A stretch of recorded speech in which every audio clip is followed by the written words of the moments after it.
Olá, sejam todos bem-vindos ao Band Entrevista. Você já ouviu falar em lipedema? É uma condição crônica, pouco conhecida, que afeta principalmente as mulheres, causando um acúmulo desproporcional de gordura nas pernas e às vezes nos braços. O lipedema não é causado por excesso de peso, mas sim por uma distribuição anormal de gordura. Mas quem vai explicar melhor para a gente é a angiologista e cirurgiã vascular, doutora Cristiane Souza. Doutora, muito obrigada pela sua participação aqui, viu? Eu que agradeço, Renato. Obrigada. Impressão minha, ou as pessoas estão falando mais sobre o lipedema por agora? É verdade, o lipedema tem sido mais falado agora nas mídias sociais, principalmente depois do diagnóstico em algumas pessoas famosas. Então, ele ficou mais em evidência, acho que principalmente por conta disso.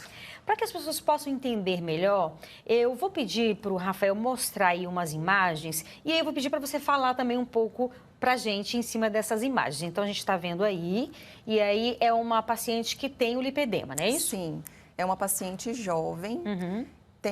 Ela veio com a queixa de um acúmulo desproporcional de gordura, principalmente na região do quadril e das pernas, da coxa, da panturrilha.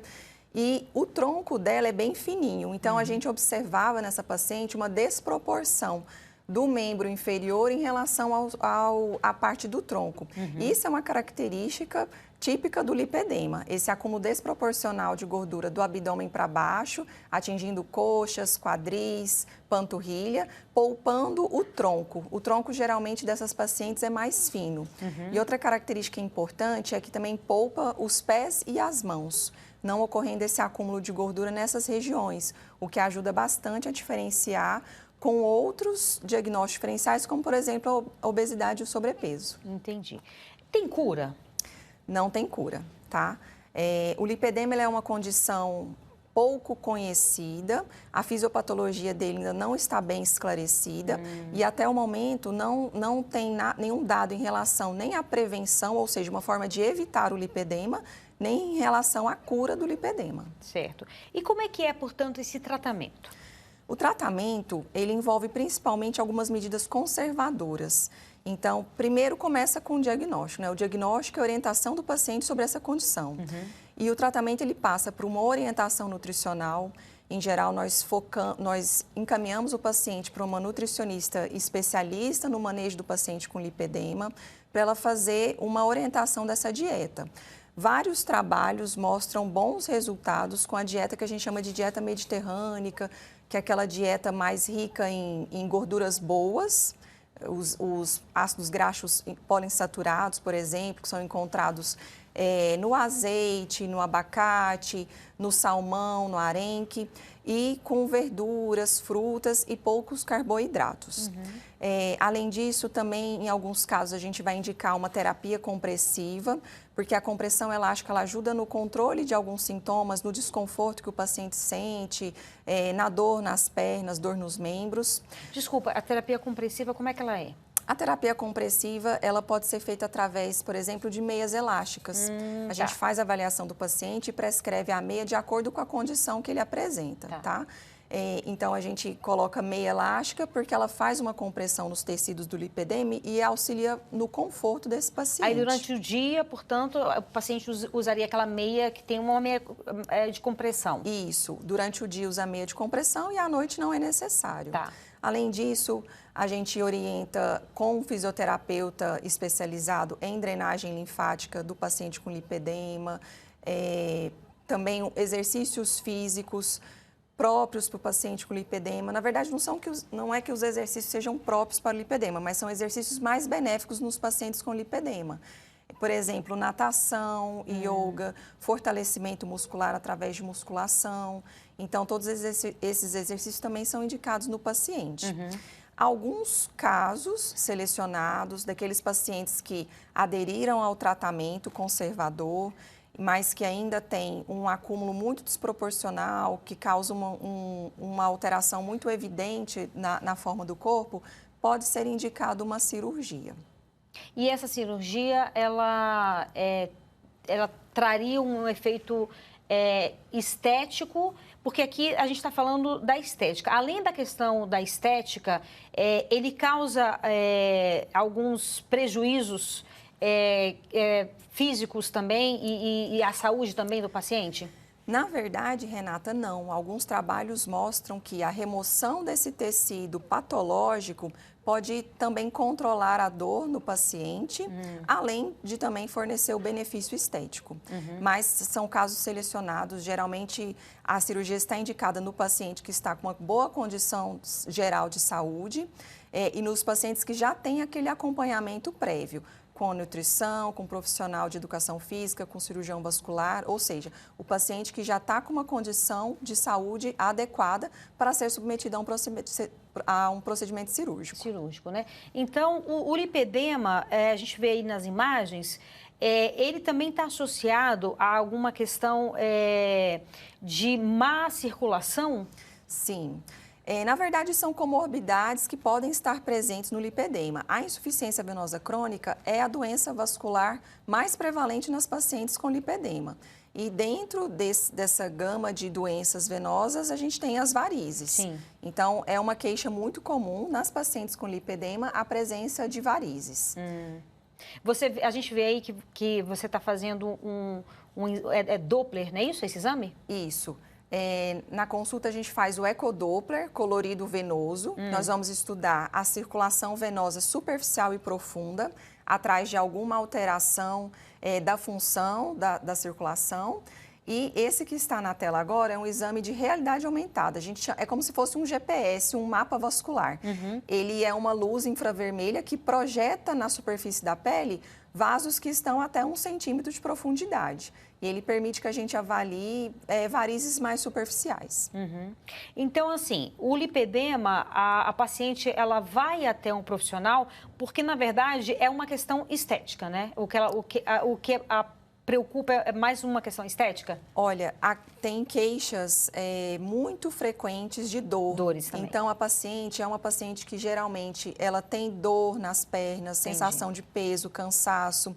Ela está com a sensação de que está com a perna sempre inchada e com a limitação, pode até causar limitação do movimento. Então, realmente, vai além da questão estética. Entendi. Ele causa um desconforto muito grande para o paciente, até com algumas alterações funcionais. E isso está ligado ao que a gente estava falando, que é a questão da circulação em geral também.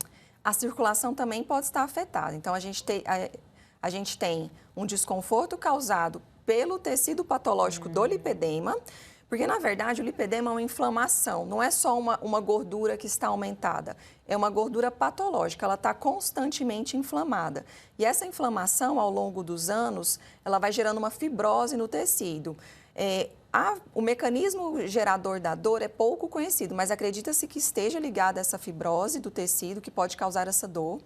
E, além disso, nas pacientes que também têm a insuficiência venosa crônica associada, como as varizes, é uma outra causa de dor nos pacientes com lipedema. E essa fibrose, uma vez já instaurada ou instalada, é possível você resolver esse problema sem a cirurgia, com esse tratamento que já foi dito aqui? O tratamento ele vai ajudar a controlar e evitar a progressão. Sim. Porque o lipedema, ele pode ser progressivo e evoluir através de estágios, que a gente fala estágios clínicos. Então, nós temos 3 estágios de lipedema. E acredita-se que o não tratamento precoce pode evoluir de um estágio 1 até um estágio 3. Não é comprovado cientificamente, mas alguns trabalhos mostram que as pacientes relataram uma piora da doença ao longo dos anos. Então, mas uma vez, vamos supor, o estágio 1, ele pode regredir? Para uma fase sem lipedema, não. Tá. A pessoa, ela sempre vai ter aquele diagnóstico de lipedema, mas pode melhorar muito a qualidade de vida e controle dos sintomas. Então, pode melhorar muito a questão da dor, do peso, do cansaço nas pernas, pode melhorar o aspecto estético das pernas também. Então, pode sim controlar a doença, mas não curá-la, tá? Mas pode sim ter controle através desses tratamentos. Bacana. É isso, agora a gente faz um breve intervalo e volta daqui a pouco. Não sai daí, eu te espero.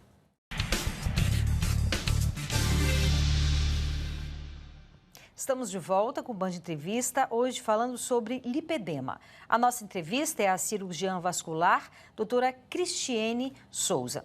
Doutora, tem como prevenir o lipedema? Não se conhecem formas de prevenir o surgimento do lipedema, mas o tratamento precoce, o controle do paciente pode evitar a progressão para estágios mais avançados, nos quais já existem uma limitação funcional, uma incapacidade funcional maior. Mas não podemos falar de prevenir, evitar que o lipedema surja. Então, assim, a pessoa, sobretudo a mulher, né, que é mais comum em mulheres, já nasce com aquela predisposição genética, né, genética para ter... Acredita-se que o lipedema ele seja transmitido de pais para filhos, ou seja, tem uma herança familiar e também uma predisposição genética. Alguns trabalhos mostraram que pode ter um gene já que foi codificado que seja um possível causador do lipedema e também já foi observada essa transmissão hereditária de pais para filhos.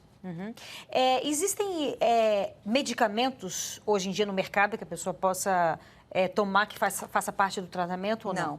Não existe nenhum medicamento que seja específico para o tratamento de lipedema. Nós temos algumas medicações que vão ser melhor empregadas em algumas comorbidades dos pacientes com lipedema. Por exemplo, evitar medicamentos que aumentem o inchaço, o edema do paciente, mas a gente não pode falar de um medicamento que seja específico para lipedema. Por enquanto, não. Isso é muito bom a senhora falar isso, digo senhora, obviamente pelo respeito, porque certamente, como é uma doença... É doença? É uma doença. É uma doença que está sendo muito falada, certamente já deve ter algo no mercado sendo vendido como tal, acredito eu. Sim, mas não tem nenhum medicamento que vá tratar o lipedema diretamente. Então, nós podemos sim utilizar alguns suplementos que vão auxiliar no controle da inflamação, mas falar que ele vai tratar, curar o lipedema, não, tá? Isso daí não existe ainda. É importante falar. E é comum também confundir o lipedema com celulite? Muito comum. Inclusive, o lipedema, como ele é uma doença, o lipedema, na verdade, ele foi classificado como doença recentemente, em 2021, na última revisão da Classificação Internacional de Doenças. Então, isso significa que não foi ensinado nas faculdades, né? Então, por isso que também é pouco conhecido, é confundido muito o seu diagnóstico com outras comorbidades mais comuns, principalmente a lipodistrofia ginoide, né, a celulite, obesidade, sobrepeso e linfedema.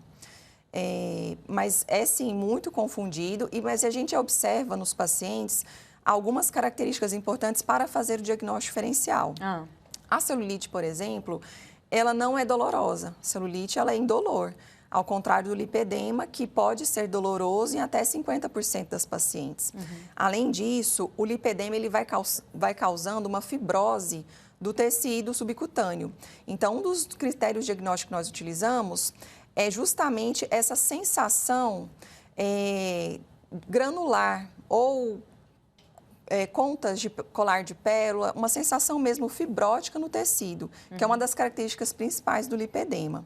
Além disso, como a gente já falou, esse aumento desproporcional da gordura em certas localidades e uma dificuldade da paciente de perder essa gordura. Então, às vezes, a paciente ela faz uma dieta, faz uma restrição calórica, ela observa que ela perdeu peso no tronco, mas aquela gordura do quadril, da coxa, continua ali sem modificar tanto.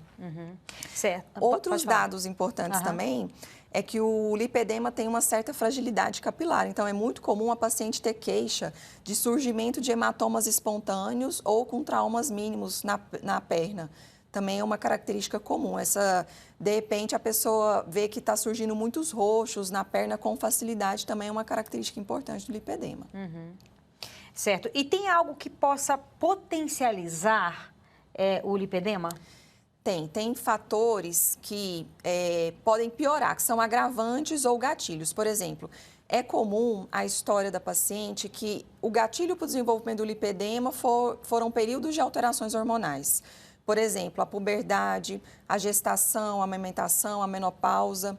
Além disso, o lipedema ele pode ser piorado quando a pessoa ganha peso, tanto no sobrepeso, na obesidade, também piora o lipedema. Certo. Então, só para a gente esclarecer aqui, porque às vezes as pessoas estão mudando de canal e pega aqui a nossa entrevista, apesar de que sempre bom lembrar que a gente está no YouTube e também no Spotify. O tratamento, ele é feito, não tem cura, né? Mas, obviamente, que você pode tratar, né, esse lipedema, até porque, para que ele não escale, né? Porque tem escalas, né? Isso é muito importante das pacientes, das pessoas como um todo saber, porque se uma doença não tem cura, não significa que ela não deva ser tratada. Exato. Porque o tratamento leva ao controle da doença. Exato. Tá? Então, é muito importante fazer o diagnóstico, fazer o acompanhamento correto e regular, aderir a esse tratamento para que essa doença tenha um controle. Porque a doença, quando ela está descontrolada, você pode piorando os estágios dela até chegar numa certa limitação funcional, numa incapacidade funcional. Então, é muito importante fazer o acompanhamento para prevenir a piora dos sintomas, a piora da qualidade de vida, porque o lipedema ele realmente pode ser muito incapacitante. Então, obviamente que o profissional adequado, né, que é o angiologista e o cirurgião, né, vascular. Isso, o endocrinologista também. Nós temos outras áreas médicas que estão aptas, capacitadas a fazer o diagnóstico de lipedema, como o médico endocrinologista, o cirurgião vascular angiologista. Todas essas pessoas estão aptas a fazer o diagnóstico. Mas com a alimentação adequada, muitas vezes também com uma massagem também adequada, não é isso? Alimentação adequada, principalmente uma dieta que controle a inflamação. Porque o paciente com lipedema, ele é um paciente que está muito inflamado. Então, precisa de controlar essa inflamação. O controle dessa inflamação já ajuda a reduzir a dor, todos os sintomas que o paciente sente.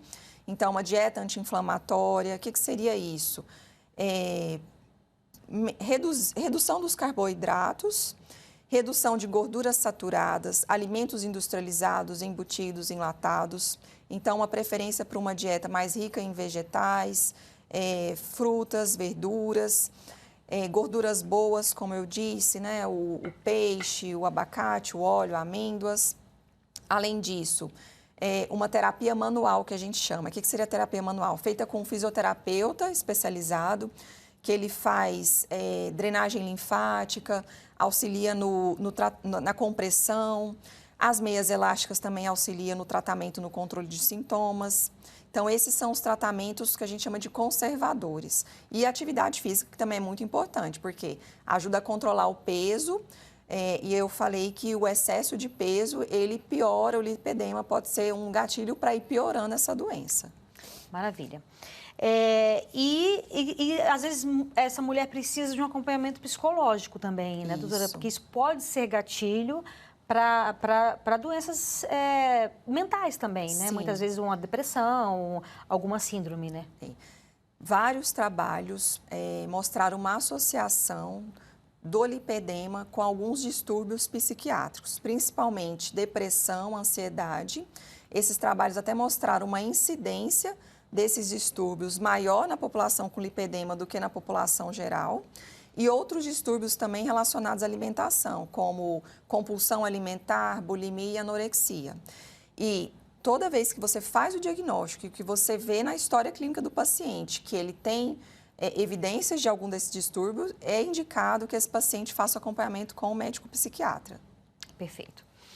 Maravilha. Agora a gente faz um breve intervalo e volta daqui a pouco. Não sai daí, eu te espero.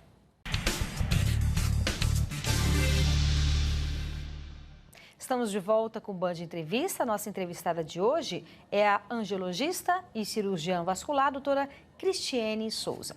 Doutora, vamos falar um pouco sobre as varizes que atingem também tanto as mulheres?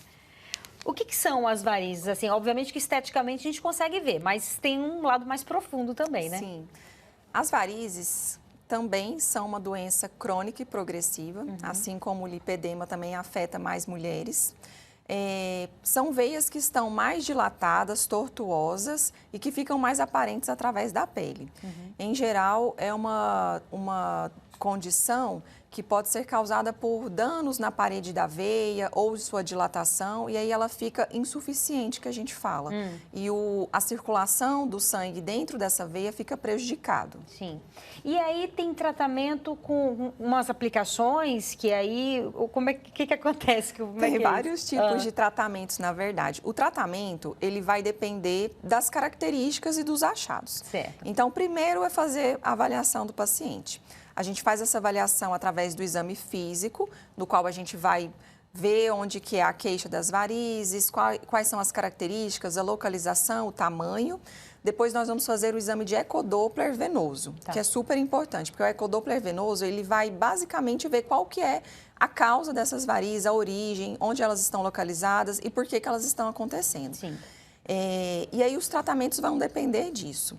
Em geral, se a gente tem, por exemplo, uma doença da safena, quando a safena é a causa, a gente precisa de fazer um tratamento diretamente nessa safena. Não são todas as safenas doentes que vão necessitar de cirurgia, mas em casos selecionados, que o paciente vai precisar mesmo de tratar essa safena, em geral a gente trata ela com uma técnica que chama de endolaser.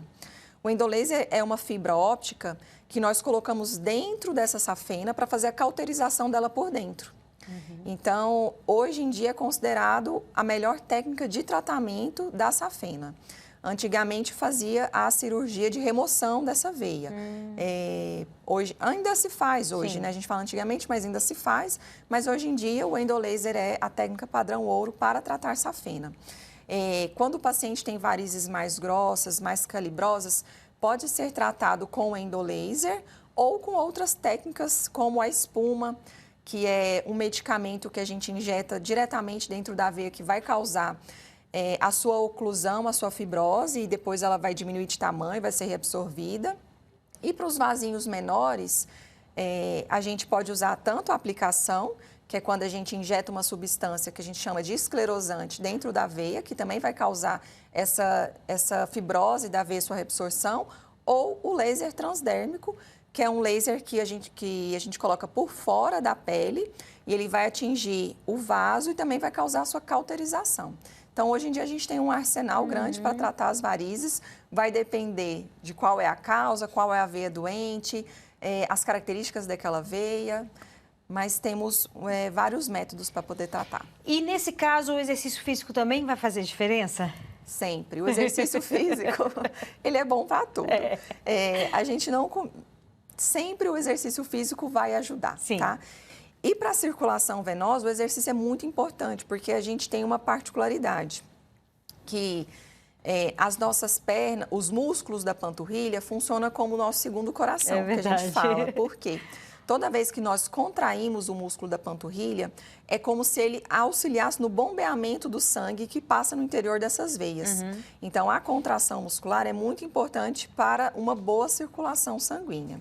Então, a gente sempre orienta o paciente a fazer atividade física e fortalecimento da musculatura. A musculatura, ela é muito importante ao longo também do nosso envelhecimento, para a gente manter a nossa capacidade funcional durante o nosso envelhecimento. Então, a atividade física, ela pode ser a musculação, a caminhada, a natação, a corrida, não importa. O importante é movimentar-se, é ser constante nas atividades físicas. A gente fez questão de trazer aqui para falar, primeiramente ou a princípio, de um assunto estético, mas no fundo o que a gente quer mesmo é um bem-estar físico, né? O que a gente quer é viver bem, viver, ter uma longevidade, né? Viver cada vez mais e melhor. E para isso, o exercício físico, né? Cuidar da alimentação é a fórmula mágica, se é que existe, né? Uma fórmula mágica, né, doutora? Isso. E pensando nisso, não tem como a gente fugir dessa receita, né? Para uma boa saúde vascular, o que nós sempre orientamos: atividade física regular, uma dieta equilibrada e saudável, evitar o tabagismo e controlar o estresse. Então, modificando isso na sua vida, você consegue melhorar muito a sua qualidade de vida e a sua saúde vascular também. E assim, a gente estava falando aqui, né, de um certo padrão ou não, não existe padrão. A gente vê muito essa questão das redes sociais, né? Porque as mulheres influencers estão falando sobre determinado assunto, mas o que a gente tem, no fundo, é que estar bem conosco mesmo, né? Não importa se estão falando, se trouxeram à tona um determinado assunto, não. O que a gente tem que, primeiro, buscar a nossa saúde, isso. Primeiramente, né? E estar bem conosco mesmo, né? Não importa se a gente se encaixa dentro desse padrão que está hoje na mídia, até porque todo momento está mudando. Isso. Mas, enfim, a gente cuidar da nossa saúde e tentar estar bem conosco mesmo, não é isso? Exatamente. A nossa saúde física e mental também. É muito importante nós estarmos bem conosco para manter um equilíbrio, manter uma qualidade de vida, estar bem sempre, né? E essas doenças que nós falamos hoje, elas têm um viés interessante porque aparentemente parecem ser doenças de cunho estético, mas tem uma parte funcional, uma parte física e mental muito importante. Então, às vezes, o que leva a paciente para o consultório é o incômodo estético, mas por trás ali tem o incômodo da dor, do cansaço, do estresse que isso vai gerando na vida dela por estar sempre com alguma queixa, com algum sintoma. Então, são doenças que têm uma manifestação estética, mas a parte física, a parte funcional é muito importante de ser cuidada. Obrigada, viu? Eu que agradeço o convite, muito obrigada. Obrigada. Até sábado que vem, um beijo. Tchau, tchau.